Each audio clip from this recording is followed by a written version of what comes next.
ଘର ଓଳି କରିଦବ। ଖାଲି ଲିଭର ଇଏ ଯେତିକି ଜୋର ବାଜୁଛି ଆଉ ମହିଷାସୁର ନଥିବ, ଖାଲି ଖଣ୍ଡେ ବାଉଁଶ ଥିବ। ତ ଏ ଯୋଉ ଡିଜେ ଯୋଉ ବାଜୁଛି ଆଜିକାଲି, ହଁ ତ ଶଙ୍କର ଭାଇ ପ୍ରଥମେ ଥିଲା କଣ ନା ଟେପ ରେକର୍ଡ କ୍ୟାସେଟ ଗୋଟେ 4 ଗୁଣିଆ ବଢିଆ ଥିଲା। ଷ୍ଟେପରେ ପକେଇ ଦବୁ, ସୁଇଚ ଗୋଟେ ଚିପି ଦେଲେ ତାର ଧୀରେ ଧୀରେ ଗୀତ ବାଜିଲା, ତୁ ତ କାମ କରିଚାଲୁ। ତାର ବି ପ୍ରୋବ୍ଲେମ ହଉଥିଲା। କଣ ପ୍ରୋବ୍ଲେମ? ସକାଳୁ ସକାଳୁ ଲୋକମାନେ ଦାଢି କାଟୁଥିଲେ ଟେପ ରେକର୍ଡ ଶୁଣିକି। ସେତେବେଳେ 60 ଟଙ୍କା 30 ଟଙ୍କା ଦେଇକି କ୍ୟାସେଟ କିଣୁଥିଲେ। ମନେକର ଗୀତଟି ହଉଛି ଛାତି ଫଟା ଚିତ୍କାର ଗୀତ। କଣ? ତୋ ବାଟରେ ଚାଲିବାକୁ ମୋ ପାଦେ ପଡ଼ିଲା ଶିକୁଳି, ତମର କେତେ କଥା ମୋ ପାଇଁ ଯାଇଛି ବଦଳି, କହିଦେଲ ପ୍ରିୟା ତୁ, କହିଦେଲ ପ୍ରିୟା ତୁ।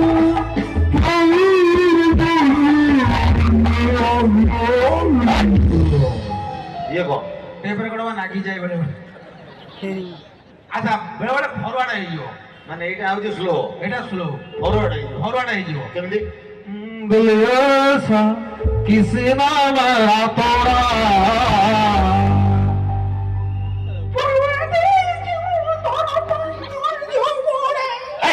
ଇଏ କଣ? ରିଲ ଗୁଡେ ହେଇଯାଏ, ମାନେ ଘୋଡେଇ ହେଇଗଲେ ଏମିତି ହବ? ଏମିତି ହବ। ଆଚ୍ଛା, ତାପରେ ମାର୍କେଟ ଗଲା, ଇଏ ସବୁ ସାଇଣ୍ଟିଷ୍ଟ ଅଛନ୍ତି, ସେ ସବୁ ବାହାର କରିବେ କ୍ୟାସେଟ ଖରାପ ହେଲାଣି, ଆଉ ଗୋଟା କଣ ବାହାର କରିବା। ସିଡି। ତାପରେ ଆସିଲା ସିଡି କ୍ୟାସେଟ, ଗୋଟେ ଚକୁଳି ଫୁଟିଆ ଭଳିଆ ସେ ବୁଲୁଥିବ। ସେଇଟା ବଢିଆ, ଭାରି ଥଣ୍ଡାରେ ସେ ତାର ଧୀରେ ଧୀରେ ବୁଲୁଥିବ। ଧୀରେ ସିଏ ବି ଲାଗିଯାଏ। କେମିତି? শ্রাবণ যাইছে বলে তোমারি গাকু প্রিয়া তুমি সাবধান থিব, প্রিয়া তমে তমে সাবধান থিব। শ্রাবণ যাইছি বলে তোমারি গাকু, শ্রাবণ যাইছি বলে তোমারি গাকু প্রিয়া তমে। ଗାଈ ଚୁମା ଦଉଛି କିଏ? ଯେନ୍ 300 ବୁଢୀ ଲୋକ ସେ କ୍ୟାସେଟରେ ବସି ଚୁମା ଦଉଛେ, ସେମିତିଆ ଫିଲ୍ ହବ। ଓହୋ ହୋ। ତ ଧୀରେ ଧୀରେ ପେନଡ୍ରାଇଭ ଆସିଗଲା, ଏଡିକିଟି ଶଙ୍କର ଭାଇ ଛୋଟିଆଟି, ତାକୁ ଲଗେଇଦେଲେ 200 ଗୀତ ବାହାରୁଛି। ହଁ କି ନାଇଁ? ମେମୋରି।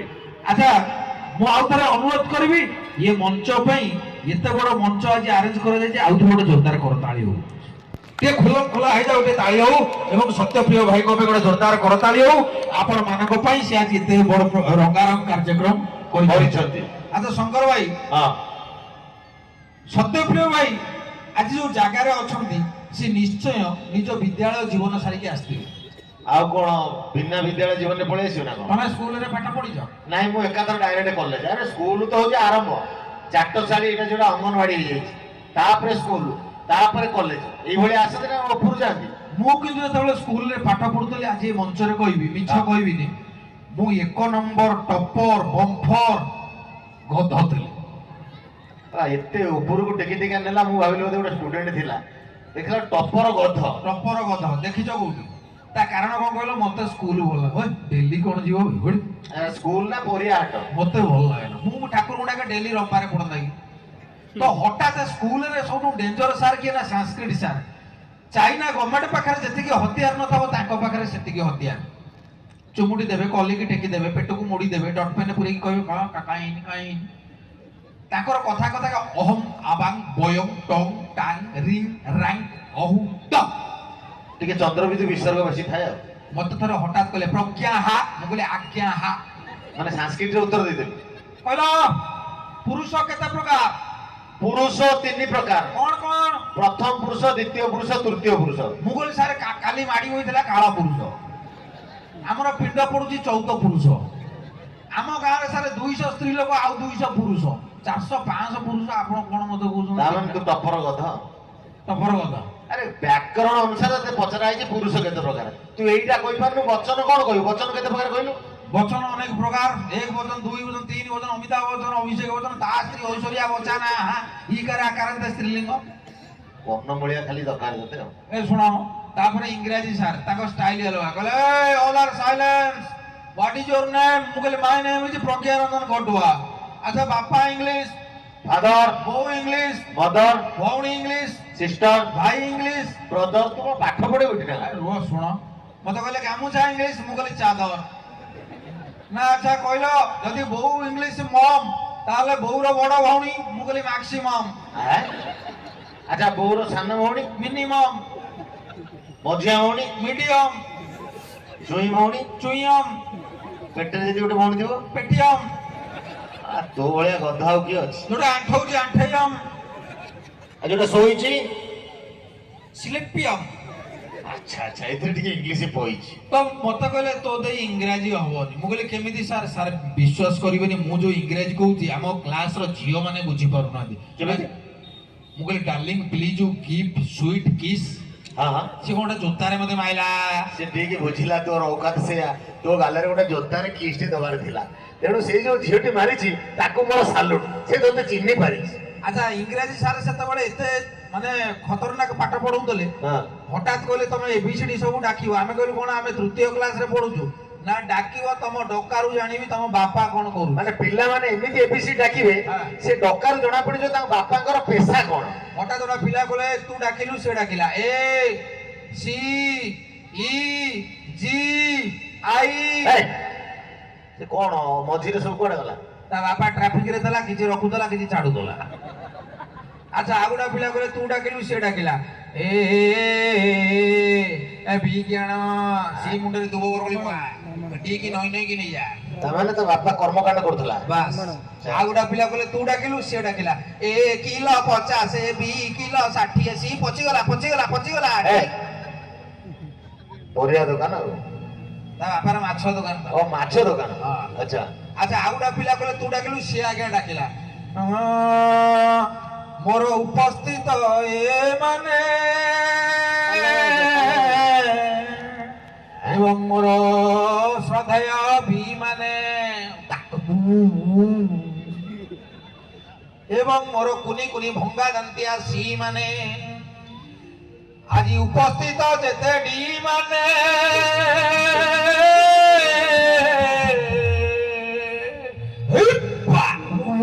ଏ, ପାଲା କଲାଣି A B C D E F G A B C D E F G A B C D E F G A B C D E F G H I J K L M N O P Q R S T U V W X Y Z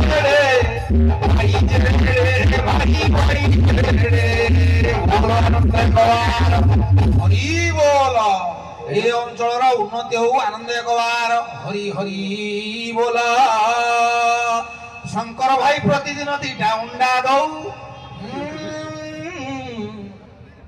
କର୍ଣ୍ଣମୂଳିଆ ଗୋଟେ ଜାବଡା ହବ ଏ କଣ ପାଲା କଲୁଣୁ ତା ବାପା ପାଲ ଗାୟକ ଥିଲା ଆଚ୍ଛା ତେଣୁ କରିକି ଏମିତି ସାର୍ ପଚାରୁଥିଲେ ଆଚ୍ଛା ହଠାତ୍ ଇଂରାଜୀ ସାର୍ କହିଲେ ଆଚ୍ଛା ତମେ ଗୋଟେ ଡ୍ରଇଂ କଲ ଆମେ କହିଲୁ ସାର୍ ଆପଣ ତ ଇଂରାଜୀ ସାର୍ କଣ ଡ୍ରଇଂ ପଚାରିଲେଣି ଗୋଟେ ଡ୍ରଇଂ କର ଗୋଟେ କୁକୁର 3 କିଲୋ ମଟନ ଖାଉଛି ଶଙ୍କରାଇ ମୁଁ 2 ମିନିଟରେ କଲି 3 ମିନିଟ ଭିତରେ କରିଦେଲି ସରିଗଲା ସାର୍ କହିଲେ ଦେଖିବା ଖାତା ଦେଖିଲା ଆରେ ଇଏ କଣ କୁକୁର କାହିଁ ମଟନ କାହିଁ ମୁଁ କହିଲି ସାର୍ ତାର ଗ୍ୟାଷ୍ଟ୍ରିକ୍ ଥିଲା ଭୋକ ହଉଥିଲା ସେ ଖାଇଦେଇ ପଳେଇଛି ମାନେ ସେ ରହି କିଛି କରିନୁ ଟୋଟାଲ ବାସ୍ ତାପରେ ଆଇଲେ ଇତିହାସ ସାର୍ ଆଚ୍ଛା। ହଠାତ୍ ମତେ କହିଲେ ପ୍ରଜ୍ଞା ତମେ ଜାଣିଛ ଆମ ବାପାଙ୍କ ବାପା ଥିଲେ ମାଙ୍କଡ ମୁଁ କହିଲି ସାର୍ ଆପଣଙ୍କ ବାପା କୋଉ ଗଛରେ ରହୁଛନ୍ତି ଏ, ବାପାଙ୍କ ବାପା ଥିଲେ ମାଙ୍କଡ ଅକ୍ଷୟ ମହାନ୍ତି ଗୋଟେ ଗୀତ ଉପରେ କରିଥିଲେ ମନେ ଅଛି ହଁ ଗାଇଲି ବାପା ଆମ ବାପାଙ୍କ ବାପା ଥିଲେ ଜଣେ ମାଙ୍କଡ ଆମ ବାପାଙ୍କ ବାପା ଥିଲେ ଜଣେ ମାଙ୍କଡ ଏ ଗଛରୁ ସେ ଗଛକୁ ନେଉଥିଲେ କାହିଁକି ବଡ ଭାଇ ଥିଲା ଗୋଟେ ପରାଲା କୁକୁଡ଼ା ଏ,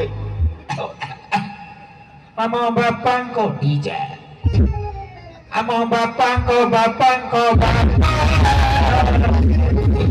ଜଣେ ମାଙ୍କଡ ତ ଶଙ୍କରାଇ ମଣିଷ ଯେତେବେଳେ ଜଙ୍ଗଲରେ ଥିଲା ମାଙ୍କଡ ଥିଲା ତାର ନାଙ୍ଗୁଡ ଥିଲା ନିଶ୍ଚୟ ଆଚ୍ଛା ଏଠି ଯଦି ସମସ୍ତଙ୍କର ନାଙ୍ଗୁଡ ଥାନ୍ତା ମେନ୍ ଟେନସନ ହଉଛି ଯୋଉ ପ୍ଲାଷ୍ଟିକ ଚେୟାରରେ ଗୋଟେ ହୋଲ କରିବାକୁ ପଡିଥାନ୍ତା ତ ଲାଙ୍ଗୁଡ ରହିବ କୋଉଠି ଏବଂ ଗୋଟେ ନାଙ୍ଗୁଡ ଷ୍ଟାଣ୍ଡ ହେଇଥାନ୍ତା ଷ୍ଟାଣ୍ଡ ହେଇକି କେତେ ଲାଙ୍ଗୁଡ ହଜନ୍ତା ସେଠି ଆନାଉନ୍ସ ହେଇଥାନ୍ତା ଦୟାକରି ନିଜ ନାଙ୍ଗୁଡକୁ ଆୟତରେ ରଖନ୍ତୁ ଗୋଟେ ପାଉଁଶିଆ ରଙ୍ଗର ଲାଙ୍ଗୁଡ କାର ଗଳି ପଡିଛି, ଛୋଟ ଛୋଟ ହଉଛି, ଉପଯୁକ୍ତ ପ୍ରମାଣ ଦେଇ ନେଇଯାଆନ୍ତୁ। ଝୁମୁକା ଲାଗିଛି ନିହାତି ଲେଡିଜ ଲାଙ୍ଗୁଡ, ଦୟା କରିକି ନେଇଯାଅ ଆଧାର କାର୍ଡ ଦେଖେଇକି। ଏବଂ ଏଇ ଯୋଉ ବସିଲା ବେଳେ ଲାଙ୍ଗୁଡ ଭାରି ଟେନସନ କରିଥାନ୍ତା। ଏଇ ଲାଙ୍ଗୁଡ ଯାଇ ସେଠି ଖେଞ୍ଚି ଯାଆନ୍ତା, କିଏ କାପରେ ଚଢି ପଳେଇଲାଣି। ବାସ୍, ତେଣୁ ଆଗେ ଗୋଟେ ଲାଙ୍ଗୁଡ ଷ୍ଟାଣ୍ଡ ହେଇଥାନ୍ତା। ଏଇ ଯୋଉ ଭାଇଟି ଆମର ଷ୍ଟିଲ ଉଠଉଛି, ସିଏ ତ ତା ଲାଙ୍ଗୁଡକୁ ଆଗରେ ସବୁ ବଜେଇ ବଜେଇ ଯାଇଥାନ୍ତା। ଆଉ ଗୋଟେ ସୁବିଧା ହେଇଥାନ୍ତା, କଣ? ଲାଙ୍ଗୁଡଟା ଅଛି, ବ୍ୟାଗ ଫ୍ୟାଗ ହେଲମେଟ ସେଥିରେ ବାନ୍ଧିଦେଲ, ତମେ ଚାଲିଲ, ଅସୁବିଧା କିଛି ନାହିଁ। ଠିକ କଥା। ତେଣୁକରି ଆଜି ଆମେ ଶୁଦ୍ଧ ମଣିଷ ହେଇଛେ, କ୍ରମ ବିବର୍ତ୍ତନ ହେଇଛେ, ହଁ କି ନାହିଁ? ତେଣୁ ମଣିଷ ଧୀରେ ଧୀରେ ଧୀରେ ଧୀରେ ପରିବର୍ତ୍ତନ ହେଇছে। ଆଗରୁ ମଣିଷ କଥାବାର୍ତ୍ତା କରିପାରୁନଥିଲା, କଥା କହୁଥିଲା ନା, ଠରାଠରି ଚାଲିଥିଲା। ଠରାଠରି। ଏଇନା ଆମେ କହୁଛେ ବୋଉ ଭୋଗ କଲାଣି ଖାଇବାକୁ ଦେ, ସେତେବେଳେ ମଣିଷ କହୁଥିବ। ଏଇନା ଆମେ କହୁଛେ ବଞ୍ଚେଇବି ଦେଖିବ, ଏଇନା ସେତେବେଳେ ନିହାତି କହୁଥିବ। ଏଇଖିଣା ଆମେ କହୁଛେ ଡାର୍ଲିଂ ଆଇ ଲଭ ୟୁ, ସେତେବେଳେ ତୁ ସେତେବେଳେ ବୋଧେ ଥିଲୁ ସବୁ ଠାର। ଆଚ୍ଛା, ତ ମଣିଷ ଧୀରେ ଧୀରେ ଭଲ ମଣିଷ ହେଇଛି, ପୂର୍ଣ୍ଣାଙ୍ଗ ମଣିଷ ହେଇଛି। ତେଣୁ ଆମେ ମଣିଷ ହେଇକି ଆମର ସଂସ୍କୃତି ପରମ୍ପରା ଆମର ଐତିହ୍ୟକୁ ଆଜି ଆମେ ଧୂଳିସାତ କରିଦେଇଛେ, ହଁ କି ନାହିଁ? ବଜାୟ ରଖିଛୁ, ଧୂଳିସାତ ହେଇଗଲାଣି। ଆଚ୍ଛା, କେମିତି ନା ଆପଣଙ୍କୁ କହିବି, କେମିତି? ଜଣେ ଫରେନର ମୋର ଥରେ ଭେଟ ହେଲେ। ଆଚ୍ଛା, ମୋର ସବୁ ବିଦେଶୀ ବୋହୁ କୋଉ ମାନେ ଦେଖିଛନ୍ତି ମୁଁ ଫରେନ ଯୋଉ ହେଇଛି, ଟିକେ ଦୟାକରି ହାତ ଟେକନ୍ତୁ। 4 5 ଜଣ 7 ଜଣ 8 8 ଜଣ 9 ଜଣ 11 12 13 ଜଣ ସେପଟେ ଚାଟ 25 ରୁ ଅଧିକା ଲୋକ ଦେଖିଛୁ। ଚାଟ ଖାଉଛୁ ହାତ ଟେକିଲାଣି। ଠିକ ଅଛି। ଆଚ୍ଛା, ହଁ, ତ ଆପଣ ମାନେ ଯୋଉ ଦେଖିଛନ୍ତି, ମତେ ଜଣେ ବିଦେଶୀ ଲୋକ ହଠାତ୍ ପଚାରିଲା, ଆଚ୍ଛା, ହ୍ୟାଲୋ କଣ କହୁଛୁ ତୁ? ମତେ ସେଇଆ ଲାଗିଲା ଯେ ଗୋଡି ଚୋବଉଛି। ଆରେ ଆମ ଭାଷା ଏତେ ସୁନ୍ଦର, ବିଦେଶୀ ଲୋକମାନେ ଏଠିକି ଆସି ଧୀରେ ଧୀରେ ଆମ ଭାଷା ସେ କହିଲେଣି। ତ ମତେ ହଠାତ୍ କହିଲେ ଆର୍ ୟୁ ଓଡିଆ? ମୁଁ କହିଲି ନାଇଁ, ଆଇ ଆମ୍ ଆନ୍ଧ୍ରିଆ। ଆନ୍ଧ୍ରିଆ? ଆଉ ମୁଁ ତ ଓଡିଆ, ଆରି ଓଡିଆ। ତମେ ମାନେ ସକାଳ ହେଲେ କଣ ଖାଉଛ? ସକାଳ ହେଲେ ଆମେ ପଖାଳ ଭାତ, ବଢି ଚୁରା, ଆଳୁ ଭର୍ତ୍ତା, ଚୁଡା, କଦଳୀ, ବିଭିନ୍ନ ପ୍ରକାର ଜିନିଷ ଆମର ଅଛି। ମୁଁ ତାଙ୍କୁ କହିଲି ମୁଁ ସକାଳ ହେଲେ ଇଟା ଖାଉଛି, ରାତିରେ ପଥର ଖାଉଛି। ଇରେ ଆମେ ଓଡିଆ ଲୋକ ଯେତିକି ଖାଉଛୁ, ଆଉ କିଏ ଖାଇପାରିବ? ଆମ ଦେଶର ଲୋକମାନେ ଆମ ଦେଶର ଖାଦ୍ୟକୁ ଆନକାରଣ କରୁଛନ୍ତି। କଣ ଆନକାରଣ? ଆମ ଦେଶରେ ସବୁ ଜିଆ ପକା ଫକା ଖାଉଛନ୍ତି। ଆମ ଦେଶର ପିଲାମାନେ ଏବେ ସ୍କୁଲକୁ ଗଲା ବେଳକୁ ମ୍ୟାଗି କୁଡକୁଡି ମାଗୁଛନ୍ତି। ଆମ ଛୁଆ ମାଗି ଖାଉଛନ୍ତି, ମ୍ୟାଗି ଖାଉଛନ୍ତି। ମନମୂଳିଆ ବଜେଇବି ଦେଖିବ ନା। ଆଗରୁ ତମର ଛୋଟ ଛୁଆଟିଏ ଜନ୍ମ ହେଲେ ତା ନାଁ ଦିଆ ହଉଥିଲା ଗୋବିନ୍ଦ, ଗୋପାଳ, ସତ୍ୟପ୍ରିୟ, ହରି, ମୁରାରୀ। ଘରରେ ଗୁରୁଜନ ମାନେ ପିଲାମାନଙ୍କର ନାଁ ଡାକିବା ଭିତରେ ଠାକୁରଙ୍କ ନାଁ ଡାକୁଥିଲେ। ଏବେ କିନ୍ତୁ ତମେ ଆମ ଦେଶକୁ ଆନକରଣ କରି ନାଁ ଦଉଛ ଚିକୁ ମୁକୁ ଚୁନୁ କୁନୁ ଟୁନୁ, ଏସବୁ ଆମ ଦେଶର କୁକୁଡ଼ ମାନଙ୍କର। ଏବଂ ଆଉ କିଛି ଦିନ ଗଲେ ନା ପିଲାଙ୍କର ହେଇଯିବ ହାଲୋଜିନି, ବକ୍ସ, ଡାଇନାମା, ସବୁ ଇଂଲିଶ ନା ହେଇଯିବ। ତମ ଦେଶର ଲୋକମାନେ ଆଗରୁ ତମ ଜେଜେ ଆଜା ବଡ ବଡ ପୁରୁଷ ମାନେ ପିନ୍ଧୁଥିଲେ, ପୂର୍ବ ପୁରୁଷ ମାନେ ଧୋତି। ଧୋତି ଭଲ କଥା ଇଏ କହୁଛନ୍ତି, ଧୋତି ଆମେ ପିନ୍ଧିବୁ? ଆଉ ଆମେ ଯୋଉ ଷ୍ଟାଇଲରେ ବାଇକ୍ ଚଳୁଛୁ, ଧୋତି ଗୋଟେ ଜାଗାରେ ଆମେ ଫୁଙ୍ଗୁଡା ବୁଲୁଛୁ। ये जो पैंट पिंधिଛ ସେଇଟା ଆମ ଦେଶର ପୋଷାକ। ତମେ ଯୋଉ ପ୍ୟାଣ୍ଟ ପିନ୍ଧିକିରି ସୁସୁ କରୁଛ, ସେ ଚେନଟା ଆମ ଦେଶର ଲୋକ ଲଗାଇକିରି ଯାଇଛନ୍ତି। ଆଉ ଆମର ଏଠି ସବୁ ଅଣ୍ଡା ଉଷ ହଉଛନ୍ତି। ଆମ ଦେଶର ଲୋକମାନେ ଧୋତି ପିନ୍ଧୁଥିଲେ, ଚାରିଆଡୁ ପବନ ଘାଇ ଘାଇ ପଶୁଥିଲା, ବସିକିରି ସୁସୁ କରୁଥିଲେ, ଆଣ୍ଠୁ ଗଣ୍ଠି ରୋଗ ହଉନଥିଲା। ଏବେ ତମେ ଆମ ପ୍ୟାଣ୍ଟ ପିନ୍ଧିକିରି ଠିଆ ଠିଆ ସୁସୁ କରୁଛ, ତମ ପାଇଁ ଗୋଡ ଖରାପ ହେଇଯାଉଛି। ଆଚ୍ଛା ଆଚ୍ଛା, ତାପରେ ମତେ ପଚାରିଲେ ତମେ ମାନେ କଣ ପିନ୍ଧୁଛ? ମୁଁ କହିଲି ଦିନରେ କଦଳୀ ପତ୍ର, ରାତିରେ ତେନ୍ତୁଳି ପତ୍ର। ସେ କାହିଁକି କହିଲେ ନା ଆଜିକାଲି ଗୋଟେ ଟୋକା ପ୍ୟାଣ୍ଟ ପିନ୍ଧିଦେବେ, ଆଣ୍ଠୁ ହଠାତ୍ କଣ ତମକୁ ଲାଗିବ ଆକ୍ସିଡେଣ୍ଟ ହେଇଗଲା, ନହେଲେ କୁକୁର କାମୁଡି ଦେଇଛି। ଆଜ୍ଞା ଗୋଟେ ଝିଅ ଡ୍ରେସ ପିନ୍ଧିଦେବେ ଏଇଠି କଣ। ମୁଁ ଗୋଟେ ଜଣକୁ ଝିଅକୁ ପଚାରିଲି, ମା ଇଏ କଣ କଣ କଣ? ଇଞ୍ଜେକ୍ସନ ନେବା ପାଇଁ ଫାଙ୍କା ରଖିଛି। ଇଞ୍ଜେକ୍ସନ ନେବୁ?